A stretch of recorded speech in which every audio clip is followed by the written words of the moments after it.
OK, there's one goal which we didn't really have time to look at half-time, which made things interesting, made it to a piece. However, obviously, it's not how the game finished. But James Maddison, how do you think he's going to be feeling now? Because of all the Leicester players over the last 15 or so months, he's the one that's been the most consistent. The goals that he's been involved with, it's ranked amongst the highest amongst English players in the Premier League. I think only Harry Kane has been involved in more. Yeah, I mean, with regards to this goal, he'll be obviously happy that he scored it, but I think he'll be also very fortunate, and he should recognise that it's come off just under his kneecap. Like Jason said, he's done everything in build-up to get it right, arguably mishit it, but it's still gone in, so credit for that. The frustration with Maddison I have, we didn't have time to talk about it before the show, was he's probably going to get so many goals for Leicester because your focal point, which would have been Vardy, becomes him. He shoots a lot of shots from outside the box, not talking about free kicks, just an open play. And we talked about Song before the game, a guy who I felt was shooting at the right time but not quite right. Maddison's one who shoots because he thinks he can score from anywhere. We saw at the end of the second half there where he's had a couple of shots, bodies in front of him, you're not going to score. And therefore, if you keep doing that enough times, then eventually you're going to get a goal. But I think it's to the detriment of Leicester City, where it seems to be a positive for James Maddison. So the balance is in the wrong place here. Yeah. He is a shining light in their team. I think he would have been slightly disappointed he never got out. There was obviously talk about going to Newcastle, wasn't there? And I think him seeing the team, or certainly some of the players moving on, I think it. And players getting called up for England in this position. Yeah, I think it would have been frustrating for him. I think going forward, I think Leicester, they look all right at times. I mean, they can hurt you because of the likes of him. Daka can be a nuisance, and they can create that odd opportunity, which you'll see them. They've scored 2 today. Brighton, they scored. We were talking about how many times they go in front. But I think overall, I think defending the defensive area of Leicester is what is hurting them. Yeah. I think, and the game management, lack of confidence. But sorry, no, just on Maddison, just to finish the point on Maddison, he's in his last year of his contract. He's not going to be there next season. No chance.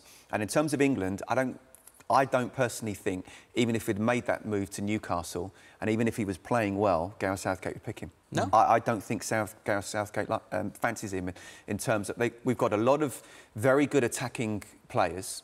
Who play like him.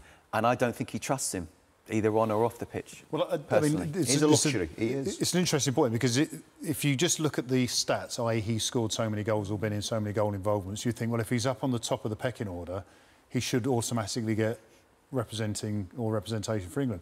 But as I say, when you look at the shots that this guy has, he did in the first half, he did in the second half, where he was shooting from distance in ridiculous positions. Fortunately, on these occasions, the ricochet or the rebound was coming back to Leicester. So it kind of looks good and they keep possession. But more often than not, from what I've seen, that goes sailing over the crossbar.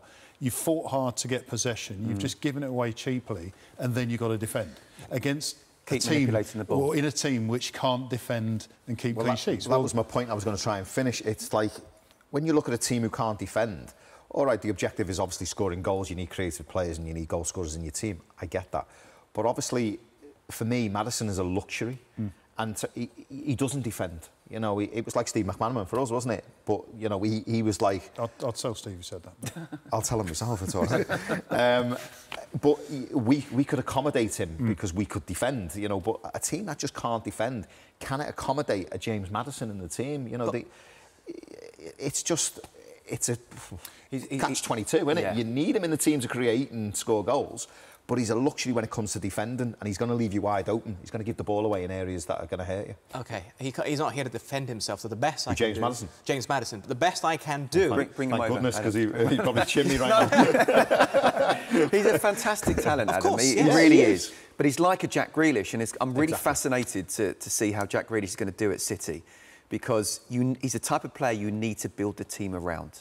And as Mac is saying, have people to cover for his defensive deficiencies. Yeah.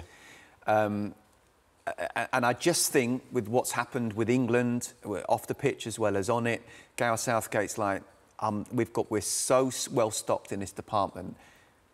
He's going to have to do a heck of a lot, because if he was going to pick him, it would have been in the summer, where Leicester obviously wouldn't have had that bad start to the season yet. His stats were brilliant towards the end of the season. With Nations League, where really, did England really want to be there? And the players looked like they didn't really want to be there. That would have been a time to pick him, and he didn't. I don't think he had a chance at all. OK.